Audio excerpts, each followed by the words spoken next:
Welcome to another edition of 4 Downs with the Czar. I'm Emory Hunt, the Czar of the Playbook, bringing you some coverage from the Giants-Bucs game here at MetLife Stadium, where the Giants were able to come away victorious by the score of 38-35. Now, here are some of my offensive takeaways in this ball game for the Giants.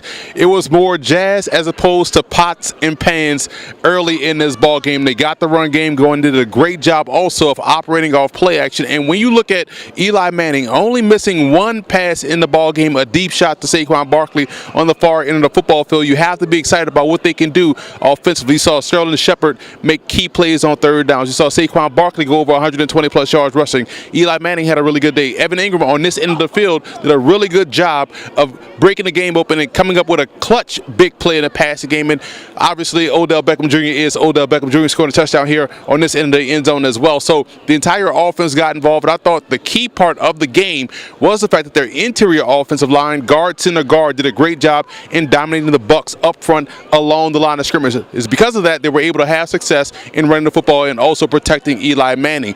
Looking at the Bucs offensive takeaways from this ball game, to be quite honest, the Bucs got weapons. They got a great passing game. They were able to have those one-on-one matchups they wanted against this Giants secondary. It just so happens that Ryan Fitzpatrick couldn't stop turning the ball over, and that really curtailed a lot of the success they could have had in this ball game. But when Jameis Winston came in, 4 possessions, 4 touchdowns, he was able to drive them down the field. He had a late interception, which was basically a Hail Mary play, but he was able to get the Bucs back into the ball game. And it was because of that, it shows you that the Bucs, when they find consistent play at the quarterback position, they will have a lot of success moving the football. Even their running game did well. I thought they blocked well up front, kept Ryan Fitzpatrick well protected in the pocket. It's just about consistency and not turning the ball over. Looking at some defensive takeaways, starting with the Giants, they couldn't get pressure on Ryan Fitzpatrick. He was able to escape out of the pocket a lot and also buy times with his legs and find first downs, but they couldn't get the pressure until the second half. That's when they turned up the heat on Ryan Fitzpatrick, and that's when they were able to get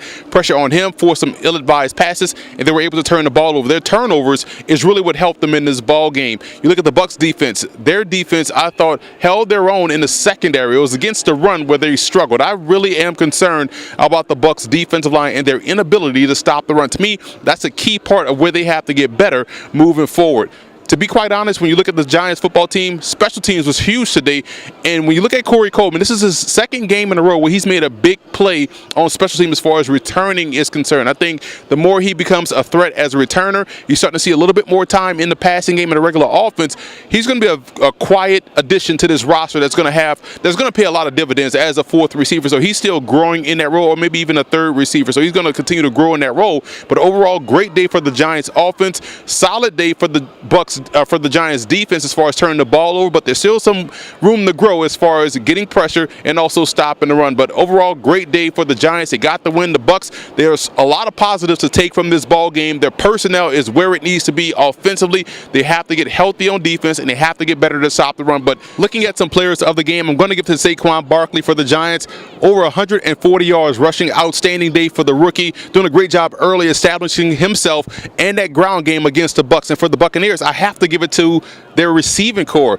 O.J. Howard, although he suffered an injury late in the game, but we look at those receivers, Mike Evans, Deshaun Jackson, Godwin, Humphreys, all those guys really had success today winning one-on-one battles against this Giants secondary. So the receiving core definitely stepped up today and helped out that Bucs offense. But overall, 2 offensive guys, in my opinion, were able to have success against the opposing defense. So that's it for the players of the game in this 38-38 win for the New York Giants. That's it for this game here at MetLife Stadium. I'm Emory Hunt, the Czar of the Playbook. Be sure to follow me on all of my social media accounts. And don't forget to check out and subscribe to the Football Game Plan Network located at youtube.com/footballgameplan.